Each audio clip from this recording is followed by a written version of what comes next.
जातिवाद में नहीं है। मैं तो चाहूंगी कि ये शब्द हम हटा दें अपने देश से। हाँ, ये कौन है? राहुल गांधी जी की दादी, जो कहती थी जात पे ना पात पे, इंदिरा जी की बात पे मोहर लगेगी हाथ पे। राहुल गांधी आए पुरखों की बात तो रख के लात पे, पार्टी आए फुटपाथ पे। हमारे पहले कानून बिल्कुल सही। ये समझिए पुरखों के साथ क्या होने वाला था। और मैं पूछना चाहता हूं औरंगजेब के साथ हो कि नहीं? काशी में भी औरंगजेब की मस्जिद के साथ खड़े, मथुरा में भी औरंगजेब की मस्जिद के साथ खड़े। अब आइए मैं रोजगार के ऊपर बात करता हूं। बताइए आपकी सरकार के समय कितने एम्प्लॉयमेंट प्रोविडेंट फंड स्कीम थी? इनके सरकार के जमाने में एक ही रोजगार था।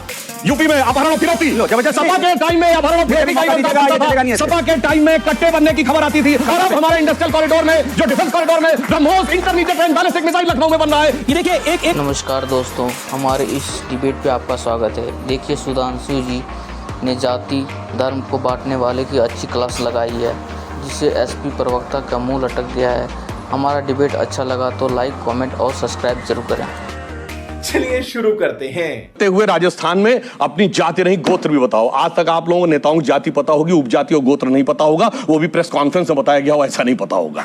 अब आइए उसके बाद लगा अब इससे काम नहीं चल रहा है, कहीं कुर्ता उर्ता जने छोड़ो, अब हाफ शर्ट पहन लो, काल मास की तरह दाढ़ी बढ़ा लो और उसके बाद कहना शुरू करो। आप देखिए 2024 में अब ईश्वर के नाम की शपथ नहीं है हिंदी में, अब अंग्रेजी में शपथ है, वो भी swear in the name of God नहीं है, अब सॉलेमनली अफर्म है। इतना बदलता आदमी आपने कोई नहीं देखा होगा। और क्यों बदले ये भी मैं बता रहा हूं।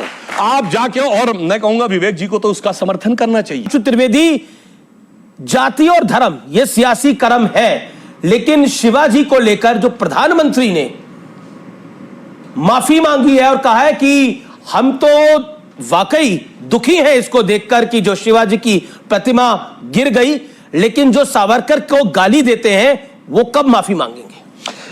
देखिए, माननीय प्रधानमंत्री जी ने कहा है कि छत्रपति शिवाजी महाराज उनके लिए आराध्य देव हैं और इसलिए उस घटना के लिए उन्होंने कहा कि मैं अपने आराध्य देव के चरणों में शीश झुकाकर माफी मांगता हूं। मगर मैं देश की जनता को यह भी बताना चाहता हूं कि यह घटना कहां की है? सिंधुदुर्ग की।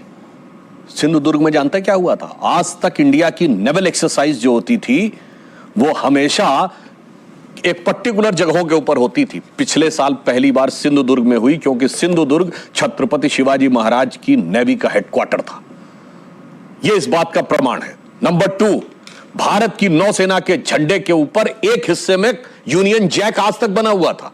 यद्यपि अटल जी की सरकार ने उसे हटाया था, मगर फिर सोनिया जी की छत्रछाया में बनी सरकार ने उसको दोबारा स्टैब्लिश कर दिया था। उस झंडे से, नौसेना के झंडे में से वो हटाकर वो जो पंचकोणीय सील लगाई गई है वो छत्रपति शिवाजी महाराज की नौसेना की सील थी। ये इस बात का प्रमाण है कि मोदी जी के टाइम में शिवाजी महाराज को लेकर किस प्रकार की, और मैं आज के जनरेशन को बताना चाहता हूं, बहुत से लोगों को पता ही नहीं होगा। हम आजाद हुए थे 47 में, पर आपको पता भारत का नेवल चीफ किस साल तक अंग्रेज रहा है?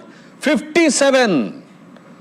10 साल तक भारत की नौसेना का चीफ अंग्रेज रहा। 50 साल तक नौसेना के झंडे के कोने के ऊपर यूनियन जैक रहा, जिसे अभी हटाया गया और सिंधुदुर्ग में वो एक्सरसाइज की गई। यह दर्शाता है कि शिवाजी महाराज के कार्यों को लेकर किस प्रकार की भावना हमारे मन में है। और फिर मैं एक बात कह देना चाहता हूं, जो लोग आज अरे आपको सीधी सी बात थी कि भ्रष्टाचार की बात कर रहे, शिवाजी के महाराज की बात होगी तो 1700 में नहीं जाएंगे, फिर टोकने लगे, उसको ऐसे बोल रहे हैं जैसे हो गई, परेशानी हो गई, शिवाजी की बात होगी। आप मंत्री हटाइए, मंत्री हटाइए, इस ढंग से मजाक हटाइए, पता नहीं कहां चले गए। ये दर्शाता है कि आप पाएंगे मंत्री, लेकिन आपके रंग रंग में बसता है। मंत्री हटा के उन्होंने छत्रपति शिवाजी की बात करी, शिवाय की बात करी, छत्रपति शिवाजी की बात करेंगे तो इतिहास में जाना पड़ेगा, जाना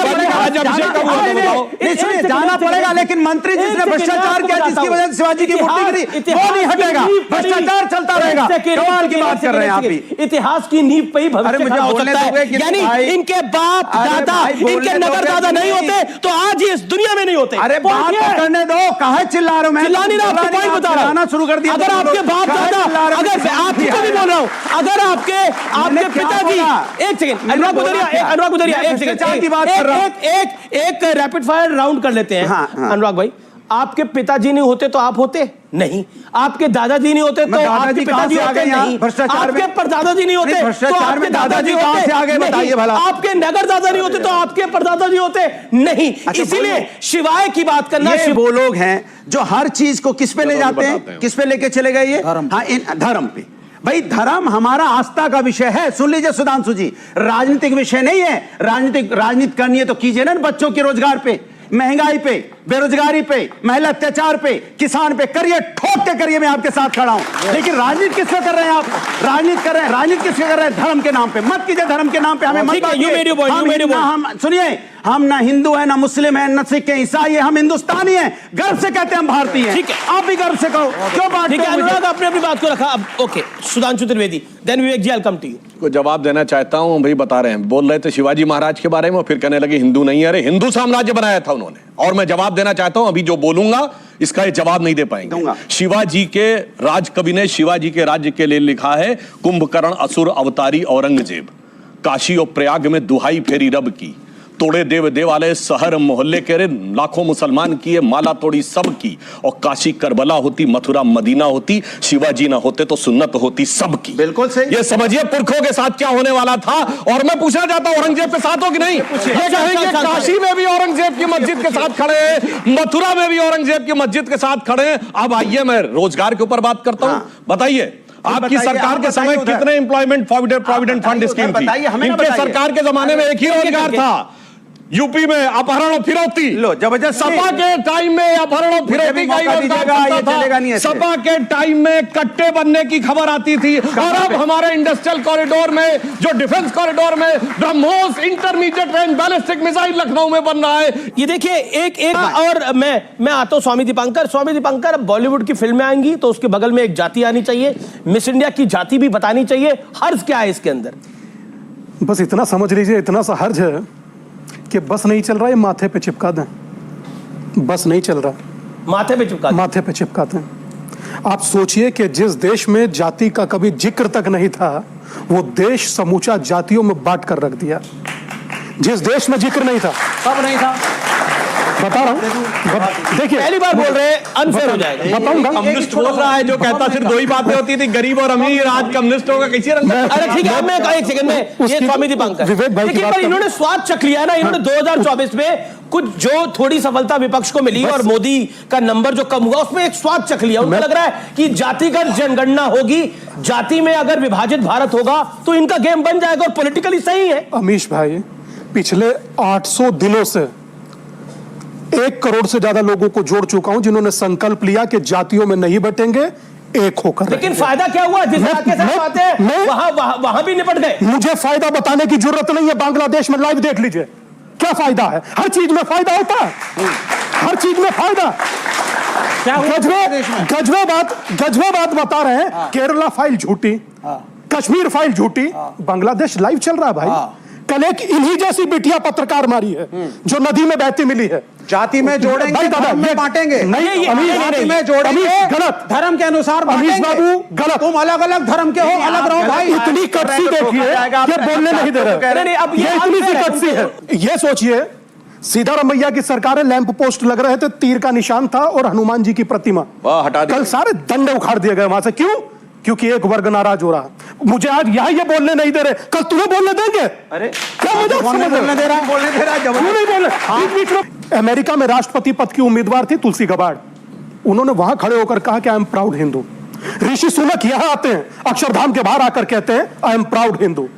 स्वामी विवेकानंद ने उस समय में कहा था कि मुझे हिंदू होने पर गर्व है।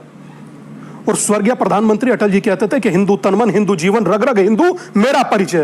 तो मुझे अगर अपने हिंदू होने पर गर्व है तो मुझे क्यों बांट रहे हो भाई? अच्छा बताइए, आज तक कितने लोगों ने बताया? कितने सिया, कितने सुन्नी, कितने बरेलवी, कितने देवबंदी, कितने अहलेदीस, कितने मक्का कमरिया, कितने गोसी, कितने बताया किसी ने आज तक? सब पूछ रहे यादव इतने, जाट इतने, गुर्जर इतने, बनिया इतने, ब्राह्मण इतने, राजपूत इतने। क्यों? बात को रख लिया। आप सुधांशु जी की बारी है। देखिए, मैं विवेक जी की बात का क्रमवार जवाब देता हूं। पहले इस ढंग के एब्सर्ड लॉजिक नहीं देने चाहिए कि किसकी सेना में कौन था। जिस समय ये देश आजाद हो रहा था, सेकेंड वर्ल्ड वॉर के समय, इस देश की सेना में 25 लाख सिपाही थे, जिसमें सिर्फ 40,000 अंग्रेज थे। तो आप कहेंगे 24.5 लाख तो भारतीय थे, तो हम अंग्रेजों से नहीं भारतीयों से लड़ रहे थे। जलियांवाला बाग में गोली चलाने वालों में 2/3 सिपाही हिंदुस्तानी थे, तो फिर काहे कहते हो अंग्रेजों ने गोली चलाई? इसलिए ये इलॉजिकल टाइप की बात है कि फौज में इतने थे, इसका मतलब वो उस तरफ थे। फौज किसके कहने पे और कौन लड़ रहा है इसके आधार पर तय होती थी। हम ये नहीं कहेंगे कि नेताजी सुभाष चंद्र बोस भारतीय फौजों के खिलाफ लड़ रहे थे, ये इलॉजिकल बात है। दूसरी बात इन्होंने कही एकलव्य की बात, मैं सारे लोगों से कहता हूं जाके चेक करो, और नहीं तो जाके महाभारत सीरियल में ही एकलव्य वाला वो पोस्ट, जब एकलव्य सामने आता है तो द्रोणाचार्य उससे पूछते हैं, बालक तुम अपना परिचय, तुमने विद्या कहां से सीखी? वो एक लंबा विषय में उसमें नहीं जा रहा हूं। उसको दिव्य अस्त्र चलाना आता था, मुंह जो था कुत्ते का बाणों से भर दिया गया था, और जब निकाला गया तो एक भी खरोच नहीं थी। यानी जैसे आप प्रिसाइज लेजर गाइडेड मिसाइल आते हैं, प्रिसाइज टू द मीटर्स, किसी कमरे में गिरेगा 1000 किलोमीटर दूर से, वो प्रिसाइज टू द माइक्रोमीटर था। तो उन्होंने पूछा ये दिव्य अस्त्र चलाना तुमने किससे सीखा? तो कहता आपसे। तो द्रोणाचार्य कहते मैं तो तुम्हें जानता नहीं, तुम अपना परिचय दो। तो जानते एकलव्य क्या बोलता है? मैं मगध नरेश जरासंध के प्रधान सेनापति हिरण्य धनु का पुत्र एकलव्य। वो कोई सामान्य ट्राइबल नहीं था, इस फादर वो तो चीफ ऑफ ट्राइबल था, और ये इतिहास ट्राइबल था। आपको मौका दूंगा, आपको मौका दूंगा। इसका मतलब ट्राइबल आर्मी चीफ होते थे, ट्राइबल आदिवासी था और इसीलिए उसका अंगूठा काट लिया गया। ट्राइबल आप तो आर्मी चीफ होते थे, जातिवाद था। अब जात सर उसका अंगूठा जातिवाद के कारण नहीं आप ये बताइए, आप चीफ था, अपने दिल पे हाथ रख के बोलिए झूठ। अब आइए जो नए नवेले आए हैं, राहुल गांधी जी, आपने देखा है आज से 10 साल पहले 2014 में राहुल गांधी जी का गेटअप क्या था? बिल्कुल क्लीन शेप, बढ़िया बबुआ टाइप बने हुए थे, और उसके बाद क्या करते थे? हिंदी में शपथ ली थी 2014 में ईश्वर के नाम की, जाके चेक कर लीजिएगा। उसके बाद 2019 आया, उन्होंने कहा उससे काम नहीं बन रहा है तो फिर क्या करें? 2019 के चुनाव में कुर्ते उड़ते के ऊपर जनेऊ पहनो, तिलक लगाओ, फिर पुष्कर से निकलते हुए राजस्थान में अपनी जाति नहीं गोत्र भी बताओ। आज तक आप लोगों को नेताओं की जाति पता होगी, उपजाति और गोत्र नहीं पता होगा, वो भी प्रेस कॉन्फ्रेंस में बताया गया हो, ऐसा नहीं पता होगा। अब आइए, उसके बाद लगा अब इससे काम नहीं चल रहा है, कहीं कुर्ता उड़ता जनेऊ छोड़ो, अब हाफ शर्ट पहन लो, काल मार्क्स की तरह दाढ़ी बढ़ा लो, और उसके बाद कहना शुरू करो। आप देखिए 2024 में अब ईश्वर के नाम की शपथ नहीं है हिंदी में, अब अंग्रेजी में शपथ है, वो भी swear in the name of God नहीं है, अब सॉलेमनली अफर्म है। इतना बदलता आदमी आपने कोई नहीं देखा होगा, और क्यों बदले ये भी मैं बता रहा हूं। आप जाके, और मैं कहूंगा विवेक जी को तो उसका समर्थन करना चाहिए। रशिया की स्पुतनिक मैगजीन ने लिखा है, वो भी भारत के चुनाव के परिणाम आने से पहले, कि एक यूरोपियन थिंक टैंक है हेनरी लुसी फाउंडेशन, उसके मिस्टर क्रिस्टोफर जेफरलेट ने 2021 में ये थ्योरी दी है कि इंडिया में कास्ट सेंसस को आगे बढ़ाना है हिंदू मेजॉरिटेरिज्म को खत्म करने के लिए। इसलिए आपने 2021 से पहले राहुल गांधी के मुंह से कभी कास्ट सेंसस की बात नहीं सुनी होगी। इन लोगों की जानते क्या नीति है? अच्छा, तुमने बांटे आंगन और गलियारे, बांटे मंदिर और गुरुद्वारे, बांटे गली मोहल्ले सारे, आज कटीले तारों से खेत खेत की म्याद बांट दी तुमने, एक वोट की खातिर देश की हर बुनियाद तुमने। हाँ, बीजेपी ने। ओके ओके ओके, एक सेकंड। अच्छा, अब आपके अनुराग की बारी है, अनुराग ये तो ओपन है कि आपकी पॉलिटिकल पार्टी समाजवादी पार्टी, जैसे बीएसपी मुस्लिम दलित, एमडी उनका था, एमवाई मुस्लिम यादव आपका था, तो और आपका है। पॉइंट ये है कि जब योगी आदित्यनाथ कहते हैं बटोंगे तो कटोंगे, तो आप कहते हैं ये विभाजनकारी बयान है। देखिए, अभी इन्होंने जात की बात की, अब बताइए जात हमने बनाई है क्या? आदिकाल से जात चली आ रही है ना। अगर आपको जाति पे नहीं विश्वास है तो मैं तो सरकार से कहता हूं ना, एक कानून लाओ, बोले सरनेम हटा दो सब लोग। आप त्रिवेदी अपने नाम से हटा दीजिए, हमारा भदौरिया अपने नाम से हटवा दीजिए, सबके नाम से सबकी जाति हटवा दीजिए। आप गांव के अंदर में जाइए, अभी भी कुएं पे पानी नहीं पीने दिया जाता है। तो दलित समाज के लोग हैं, उनके साथ क्या अन्याय हुआ है इसका दर्द आपको नहीं, बोला टोकिए बात, ठीक है, इसका दर्द आपको नहीं एहसास है, क्योंकि आपको दर्द इसलिए नहीं होगा क्योंकि आपने कभी ये झेला नहीं है। ये क्या चाहते हैं? ये जाति और धर्म में दोनों में बांट देना चाहते हैं। ये हमें आपको बांट रहे हैं। ये खेत की जो कहते हैं ना कांटे, ये कांटे लगा के हमें हिंदू मुस्लिम सिख ईसाई में बांट के रूल करना चाहते हैं। हम आप होंगे कि नहीं होंगे कुछ पता नहीं, ये हिंदुस्तान रहेगा, बांट के मत जाओ। इस हिंदुस्तान में हमेशा वसुधैव कुटुंबकम की बात हुई है। एक मिनट, अब मैं बोलूं, दलितों का रिजर्वेशन इन प्रमोशन किसने खत्म किया? यूपी में मुलायम सिंह की सरकार ने। चले गए वहां, हजारों दलितों को डिमोट किया मुलायम